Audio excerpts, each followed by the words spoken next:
त्या ठिकाणी आहे. त्यामुळे आपल्यामध्ये जिद्द आणि चिकाटी आपल्याला त्या ठिकाणी निर्माण करावी लागणार आहे. त्याचबरोबर छत्रपती शिवाजी महाराजांच्या चरित्रामधून आपल्याला शिकायला मिळणारा पुढचा महत्वाचा यशस्वी होण्यासाठीचा मुद्दा आहे तो म्हणजे जर यशस्वी व्हायचं असेल तर तुमच्यामध्ये संघर्ष करण्याचा गुणधर्म पाहिजे, तुमच्यामध्ये धाडस पाहिजे. छत्रपती शिवाजी महाराजांमध्ये प्रचंड धाडस होता, संघर्ष करण्याचा गुणधर्म होता.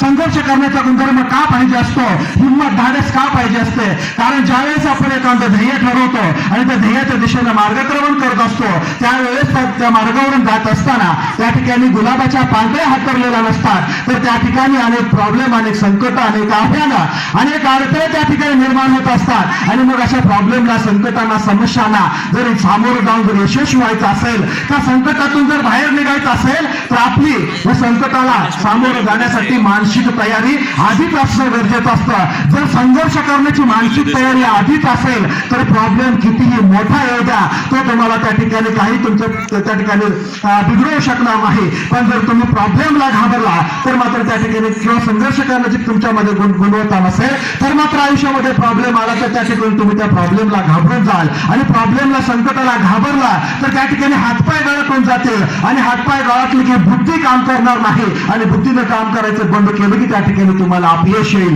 त्यामुळे जर यशस्वी व्हायचं असेल तर संघर्ष करण्याचा गुणधर्म पाहिजे. संघर्ष करण्याचा गुणधर्म जर आपण निर्माण केला तर त्याच्यातून आपोआप धाडस निर्माण व्हायला लागतं आणि धाडस निर्माण झाल्यानंतर संकटाची भीती वाटत नाही आणि भीती मेल्यानंतर, भीती निघून गेल्यानंतर त्या ठिकाणी तुम्हाला संकटातून बाहेर निघण्यासाठी बुद्धी मार्गदर्शन करते. आणि म्हणून आपल्यामध्ये संघर्ष करण्याचा गुणधर्म पाहिजे. छत्रपती शिवाजी महाराजांनी संघर्ष करण्याच्या गुणधर्मातून आणि धाडसातून काय करून दाखवलं याची 2 उदाहरणं या ठिकाणी सांगतो. आपल्या सगळ्याला शाहिस्तेखानाचं नाव माहिती आहे, आपण शाहिस्तेखानाचा इतिहास ऐकलेला आहे.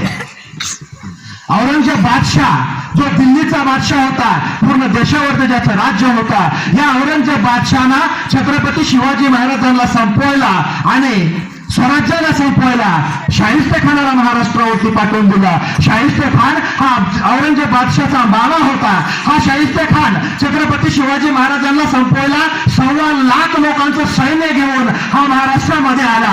शाहिस्तेखानासोबत आल्यानं सैन्य हे त्या ठिकाणी साधं सैन्य नव्हतं, ते राक्षसासारखं सैन्य होतं. त्या सैन्यांना कोणताही युद्ध धर्म कळत नव्हता, त्या सैन्यांना कोणतीही नियत, चांगली नियत काय असते हे त्यांना माहित नव्हतं, कोणत्याही चांगल्या प्रकारचा संस्कार त्यांना माहित नव्हता. रस्त्यामध्ये सापडेल त्या गोष्टी नष्ट करत जाणं ही राक्षसी प्रवृत्ती असणारे 1.25 लाखाचं सैन्य घेऊन हा शाहिस्तेखान छत्रपती शिवाजी महाराजांना संपवायला आणि स्वराज्याला संपवायला महाराष्ट्रामध्ये आला. महाराष्ट्रामध्ये येत असताना त्याने रस्त्यामध्ये येणाऱ्या अनेक गोष्टी तो नष्ट करत त्या ठिकाणी आला. महाराष्ट्रामध्ये येत असताना हा शाहिस्तेखान त्या ठिकाणी गुलाबाची फुलं आणि काश्मीरची सफरचंद तुमच्या आपल्या महाराष्ट्राच्या लोकांना भेट देण्यासाठी घेऊन आला नव्हता, तर येताना त्यांना अनेक तलवारी, अनेक ढाली, अनेक तोफा, खूप मोठा दारूगोळा अशी प्रचंड घातक शस्त्र आणि हाताला घेऊन हा शाहिस्तेखान महाराष्ट्रावरती त्या ठिकाणी चालून आला. महाराष्ट्रावरती चालून आल्यानंतर या शाहिस्तेखानाला पुण्यामध्ये येऊन, पुण्यामध्ये लाल महालामध्ये ज्या ठिकाणी छत्रपती शिवाजी महाराजांचं बालपण गेलं होतं त्या लाल महालामध्ये येऊन या शाहिस्तेखानानं त्या ठिकाणी मुक्काम केला. आणि त्याच्या मुक्कामाला त्या ठिकाणी राहिल्यानंतर लाल महालाच्या आजूबाजूला त्यांना आणलेलं 1.25 लाखाचं सैन्य त्याच्या संरक्षणासाठी त्या ठिकाणी बसवलं गेलं. हा शाहिस्तेखान महाराष्ट्रामध्ये आल्यानंतर शांत बसला नाही, त्याचे सैन्य शांत बसले नाहीत. महाराष्ट्रामध्ये आल्यानंतर पुणे आणि पुण्याच्या आजूबाजूच्या अनेक भागावरती त्याने त्या ठिकाणी आक्रमण करायला चालू केले आणि आक्रमण करून त्या ठिकाणी असणाऱ्या शेतकऱ्यांची पिकं जाळून टाकणं असेल, शेतकऱ्यांची जनावर जबरदस्तीने ओढून नेणं असेल, किंवा हिंदूंची मंदिरं पाडणं असेल, किंवा हिंदूंच्या देवतांचा त्या ठिकाणी विटंबन करणं असेल, अशा पद्धतीचा अत्याचार त्या ठिकाणी केला जायला लागला. त्या ठिकाणी महिलांवरती अत्याचार केला जायला लागला. त्या ठिकाणी अनेक लोकांच्या कत्ली केल्या जायला लागल्या. जबरदस्तीनं त्या ठिकाणी महाराष्ट्रातल्या रयतेमधल्या लोकांचं त्या ठिकाणी धर्म परिवर्तन केलं जायला लागला.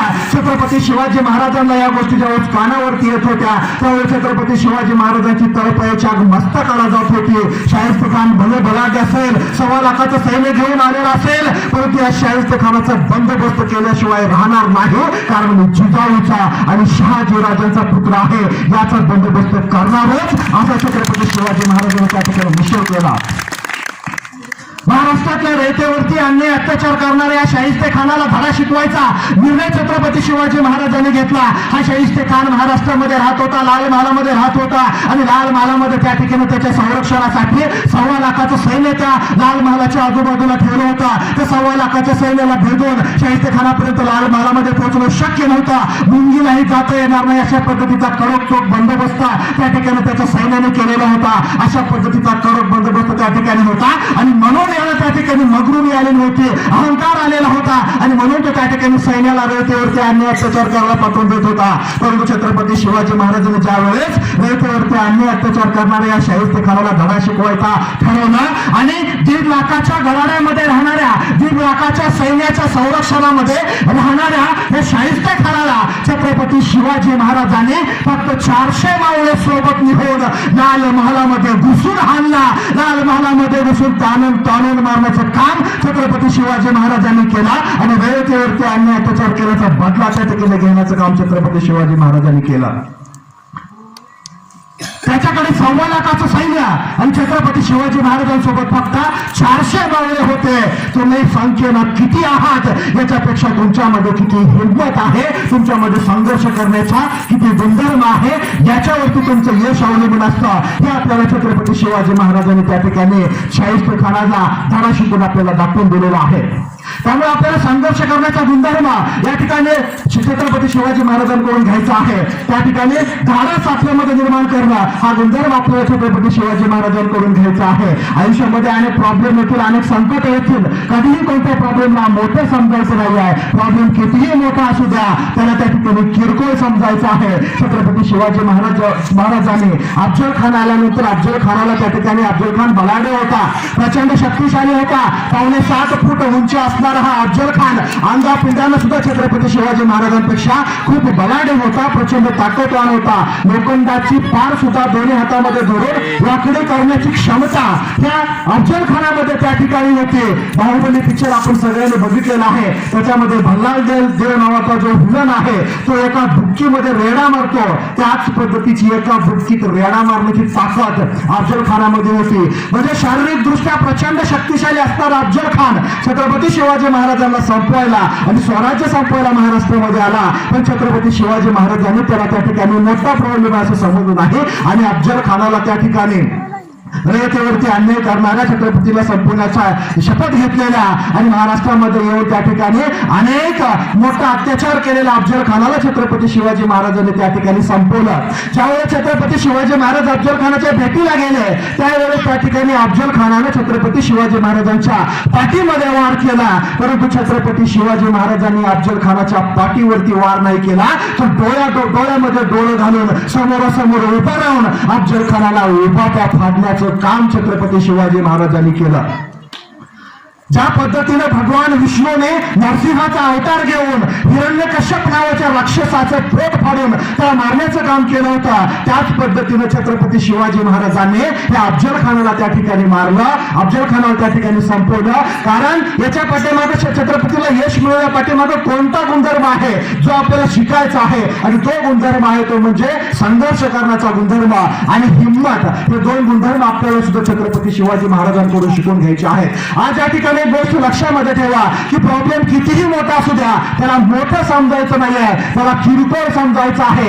या संदर्भात एक शायरी आहे, ही शायरी लक्षामध्ये ठेवा. प्रॉब्लेम आल्यानंतर तुम्हाला त्या प्रॉब्लेम मधून बाहेर निघण्यासाठी प्रेरणा देईल. छत्रपती शिवाजी महाराजांनी काय करून दाखवलं ते पण या शायरीमध्ये आहे. ही शायरी आहे, प्रॉब्लेम आला तर आयुष्यामध्ये संकट आलं तर त्या संकटाच्या डोळ्यामध्ये डोळे घालून बघा आणि म्हणा कि अरे कहा तो और कहा हम, तेरे जैसे करोड़ों भी हमारे सामने फेल है.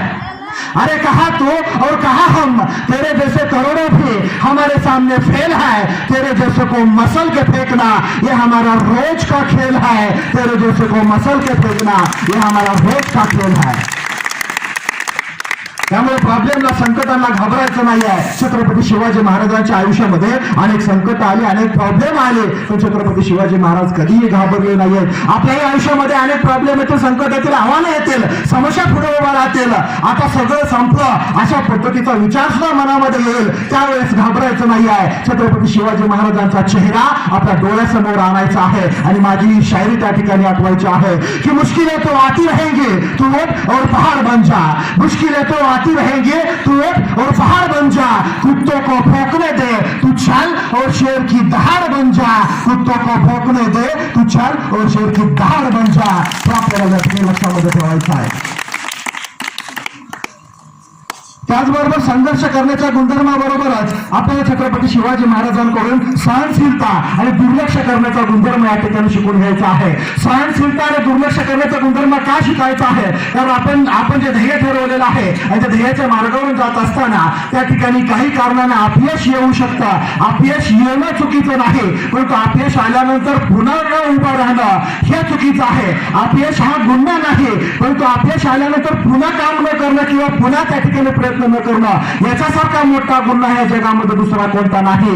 अपयश येऊ शकतंय, त्या ठिकाणी अपयश जर आले तर खचून जायचं नाही आहे, निराश व्हायचं नाही आहे. कारण छत्रपती शिवाजी महाराजांच्या आयुष्यामध्ये सुद्धा त्या ठिकाणी ज्यावेळेस मिर्झा राजा जयसिंग 3.25 लाखाचं सैन्य घेऊन औरंगजेब बादशाहने मिर्झा राजा जयसिंगला महाराष्ट्रामध्ये पाठवून दिलं. हा मिर्झा राजा जयसिंग हिंदू होता, परंतु तो औरंगजेब बादशाहची त्या ठिकाणी चाकरी करत होता आणि तो 3.25 लाखाचं सैन्य घेऊन छत्रपती शिवाजी महाराज आणि स्वराज्याला संपवला तो महाराष्ट्रामध्ये आला. त्याचं 3.25 लाखाचं सैन्य होतं, तो हिंदू होता. त्यामुळे छत्रपती शिवाजी महाराजांची टेक्निक त्याला त्या ठिकाणी माहिती होती. त्यामुळे त्या ठिकाणी एकतर छत्रपतींचं सैन्य कमी होतं, त्यात समोरचा जो आहे प्रतिस्पर्धी तो हिंदू असल्यामुळे त्याला छत्रपतीची टेक्निक माहिती होती. आणि ज्यावेळेस तो महाराष्ट्रामध्ये आला, छत्रपतीने आणि छत्रपती शिवाजी महाराजांच्या मावळ्यांनी त्या ठिकाणी निकराची लढाई केली. त्याला भरपूर त्या ठिकाणी त्याच्या समोर युद्ध करून जिंकण्याचा प्रयत्न केला. परंतु ज्यावेळेस छत्रपती शिवाजी महाराजांच्या लक्षामध्ये आलं की युद्धामध्ये अनेक मावळे मारले जायला लागलेले आहे, खूप मोठं आर्थिक नुकसान त्या ठिकाणी व्हायला लागलेलं आहे, त्यावेळेस छत्रपती शिवाजी महाराजांनी 4 पावलं पाठीमागे घेण्याचा निर्णय घेतला. मिर्झा राजा जयसिंगला सोबत लढाई करत गेलं तर सगळे त्या ठिकाणी संपून जाण्याची शक्यता होती. पण छत्रपती शिवाजी महाराज चाणाक्ष बुद्धीचे होते. 4 पावलं मागे सुद्धा सरकलं पाहिजे, कारण ज्यावेळेस सिंह किंवा वाघ 4 पावलं मागे सरकतो त्यावेळेस तो पळून जाण्यासाठी सरकत नसतो, प्रचंड वेगानं पुढे छेप घेण्यासाठी सरकत असतो. म्हणून छत्रपतीने 4 पावलं पाठीमागे सरकण्याचं ठरवलं आणि तह केला. त्या तहामध्ये छत्रपती शिवाजी महाराजांना औरंगजेब बादशाहला 23 किल्ले आणि 4 लक्ष होण्याचा मुलूक त्या ठिकाणी द्यावा लागला. संभाजी राजांच्या नावाने जहागिरी घ्यावी लागली. अशा पद्धतीच्या तहामध्ये अनेक जाचक आणि अपमानकारक अटी त्या ठिकाणी स्वीकाराव्या लागल्या. म्हणजेच एका प्रकारचं ते अपयश त्या ठिकाणी होतं. एक किल्ला जाणं म्हणजे त्या ठिकाणी हजारो कोटी रुपयाची प्रॉपर्टी जाणं होतं. असे 23 किल्ले त्या ठिकाणी द्यावे लागले होते. अपयश होता. आणि असं नाही की आपण आज काम करत असताना आपल्या भावकीतले लोक किंवा गावातली लोक आपल्याला नावं ठेवतात, आपल्याला बदनाम करतात असं नाही. त्यावेळेस पण नावं ठेवणारे लोक होती. चंद्रराव मोरेसारखा त्या ठिकाणी मराठा सरकार होता. छत्रपती शिवाजी महाराजांना तो म्हणला होता की तुम्ही कुठलं राजे झालं, आम्ही राजा आहे. अशा पद्धतीचं त्या ठिकाणी छत्रपतीच्या विरोधात अनेक मराठा सरकार होते. छत्रपतीला नावं ठेवणारे, बदनाम करणारे लोक सुद्धा वैराला जाऊन मिळणारे अनेक लोक त्यावेळेस होते. परंतु त्या लोकांचं बदनाम करणं असेल किंवा अपयश पचवणं असेल त्यासाठी छत्रपती शिवाजी महाराजांकडे सहनशीलता होती. अपयश पचवण्यासाठी सहनशीलता असावी लागते. लोकांनी ठेवलेल्या नावांकडे दुर्लक्ष करण्यासाठी, बदनामी सहन करण्यासाठी दुर्लक्ष करण्याचा गुणधर्म त्या ठिकाणी आपल्या आयुष्यामध्ये असणं गरजेचं असतं. आणि छत्रपती शिवाजी महाराजांकडून आपल्याला खऱ्या अर्थानं हे त्या ठिकाणी शिकून घेता येत आहे. या ठिकाणी तर आपल्या आयुष्यामध्ये कधी या ठिकाणी जर अपयश आलं तर खचून जायचं नाही आहे. अपयश पचवण्याची सहनशीलता ठेवायची आहे. त्याचबरोबर कोणी नावं ठेवली, बदनाम केला किंवा काही जण तर लायकी सुद्धा काढतील. अपयश आल्यानंतर कोण कौतुक करत नाही. तुमच्या विरोधाला त्या ठिकाणी अतिशय मोठी संधी असते तुम्हाला बदनाम करण्याची, तुमचं खच्चीकरण करण्याची.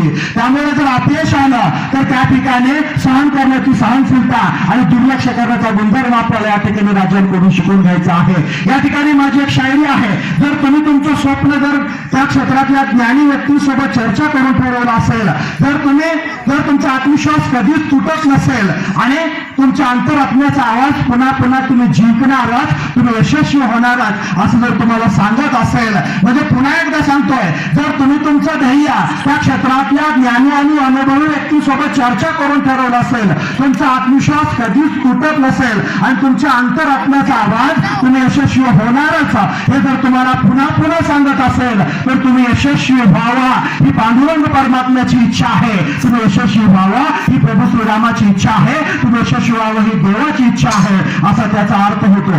मग तुम्ही यशस्वी व्हावं ही जर देवाचीच इच्छा असेल, तर नावं ठेवणाऱ्या लोकांकडे, बदनाम करणाऱ्या लोकांकडे, बँकी काढणाऱ्या लोकांकडे त्या ठिकाणी दुर्लक्ष करायचं आहे. छत्रपती शिवाजी महाराजांचे स्वतःचे उद्गार आहेत, हे हिंदवी स्वराज्य व्हावं ही श्रींची इच्छा आहे, हे छत्रपती शिवाजी महाराजांचे उद्गार होते. आणि मी जे आता सांगितलं ते सुद्धा या उद्गारावरूनच घेतलेलं आहे. आपलं जर ध्येय मनापासून असेल तर आपण यशस्वी व्हावं ही देवाचीच इच्छा असते. त्यामुळे नावं ठेवणाऱ्या लोकांकडे दुर्लक्ष करायचं आहे. या संदर्भात एक शायरी आहे, जर कधी कोणी नावं ठेवली तर ही शायरी तुम्हाला त्या निराशेतून, त्या टेन्शन मधून बाहेर काढेल.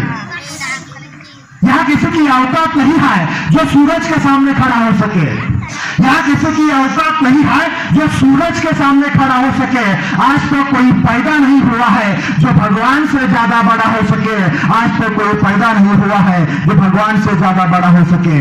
त्यामुळे तुम्ही यशस्वी व्हावा ही जर देवाची इच्छा असेल तर त्या ठिकाणी नावं ठेवणाऱ्या लोकांकडे दुर्लक्ष करायचं आहे, बदनाम करणाऱ्या लोकांकडे दुर्लक्ष करायचं आहे. त्याचबरोबर यशस्वी होण्यासाठी गरज असते ते म्हणजे संयमाची. संयम असणं खूप गरजेचं असतं. जर संयम असेल त्या ठिकाणी आपल्याला यशस्वी होता येतं. छत्रपती शिवाजी महाराजांच्या इतिहासामधून आपल्याला संयम त्या ठिकाणी शिकायला मिळतो. मी जर तुम्हाला, लहान मुलांसाठी एक मुद्दा, मी जर तुम्हाला म्हटलं बादलीमध्ये पाणी आणा, तुम्ही आणू शकाल का? मी जर तुम्हाला म्हणलं घागरीमध्ये पाणी आणा, आणू शकाल का? मी म्हणलं बॉटलमध्ये पाणी आणा, आणू शकाल का? मी म्हणलं जारमध्ये पाणी आणा, आणू शकाल का? मी म्हणलं भांड्यामध्ये पाणी आणा, आणू शकाल का? बॉटलमध्ये पाणी आणणं शक्य आहे, बादलीमध्ये पाणी आणणं शक्य आहे, घागरीमध्ये पाणी आणता येतं. परंतु मी जर तुम्हाला म्हटलं की मला चाळणीमध्ये पाणी आणून दाखवा, तुम्हाला चाळणीमध्ये पाणी आणता येईल का? चाळणीमध्ये पाणी आणता येणार नाही. तुम्हाला चाळणीमध्ये मी पाणी आणून दाखवतो. मीच काय, तुम्ही सुद्धा चाळणीमध्ये पाणी आणून दाखवू शकाल. बस फक्त तुम्हाला त्या पाण्याचा बळप होईपर्यंत वाट बघण्याचा संयम तुमच्यामध्ये निर्माण करावा लागेल. जर अशा पद्धतीचा संयम तुमच्यामध्ये असेल तर अशा पद्धतीचं अशक्य कार्य सुद्धा तुम्ही शक्य करून दाखवू शकाल. छत्रपती शिवाजी महाराजांमध्ये खूप संयम त्या ठिकाणी होता. अफजल खान आल्यानंतर छत्रपती शिवाजी महाराज रागारागात लगेच उठले आणि तलवार घेऊन त्या ठिकाणी अंगावरती गेले, असं केलं नाही. पहिल्यांदा अफजल खान समजून घेतला, त्याचं सैन्य समजून घेतलं, त्याची विचारसरणी समजून घेतली, त्याची चाल, त्याचे वार समजून घेतले, वेळ दिला, संयम ठेवला आणि मग वार केला. म्हणून छत्रपती शिवाजी महाराजांना यश मिळालेलं आहे. आपल्यालाही आपल्या आयुष्यामध्ये जर यशस्वी व्हायचं असेल तर छत्रपती शिवाजी महाराजांकडून आपल्याला संयम या ठिकाणी समजून घ्यावा लागेल. त्याचबरोबर यशस्वी होण्यासाठीचा पुढचा मुद्दा आहे तो म्हणजे आपल्याला कारण सांगून चालणार नाही, सबबे सांगून चालणार नाही. आम्ही गावाकडचे आहोत, आम्ही गरीब आहोत, आम्ही शेतकऱ्याची मुलं आहोत, आमचा वशिला नाही आहे, आमच्याकडे पैसा नाही आहे, आमचं शिक्षण मराठी मीडियम मधून झालेलं आहे, आमच्या आईवडिलांकडे पैसा नाही आहे, अशा पद्धतीची कारणे सांगून त्या ठिकाणी चालणार नाही. जर तुम्हाला यशस्वी व्हायचं असेल तर त्या ठिकाणी तुम्हाला ते यशस्वी होण्यासाठीची पात्रता आणखी निर्माण करावी लागेल. त्यासाठी जेवढी मेहनत घेणं गरजेचं आहे ते करावं लागेल. छत्रपती शिवाजी महाराजांकडे पण काहीच नव्हतं, पण छत्रपती शिवाजी महाराजांनी कारणं नाही सांगितली. माझ्याकडे गड नाही, किल्ला नाही, पैसे नाहीये, माणसं नाहीये, सैन्य नाहीये, असा कोणतंही कारण छत्रपती शिवाजी महाराजांनी सांगितलं नाही. ध्येय ठरवला आणि ध्येयाच्या दिशेने छत्रपती शिवाजी महाराज कामाला लागले आणि त्याच्यामध्ये यशस्वी झाले. त्यामुळे कारण सांगायची नाही आहेत, सबबी सांगायची नाही आहेत. जर कधीही कारण सांगण्याचा, सबबी सांगण्याचा विचार मनामध्ये आला तर माझी एक शायरी आहे, ही शायरी लक्षामध्ये ठेवा. कारण सांगण्याचा हा विचार आला तर ही शायरी त्या ठिकाणी लगेच आठवली पाहिजे. शायरी आहे, ख्वाहिश नहीं है सोने के चम्मच की, हमें तो हथेलियों से भी पीना आता है. हथेली म्हणजे रंजन, हात. ख्वाहिश नहीं है सोने के चम्मच की, हमें तो हथेलियों से भी पीना आता है. किसने मांगा है सोने के निवाले को, हमें तो टुकड़ों में भी जीना आता है. किसने मांगा है सोने के निवाले को, हमें तो टुकड़ों में भी जीना आता है.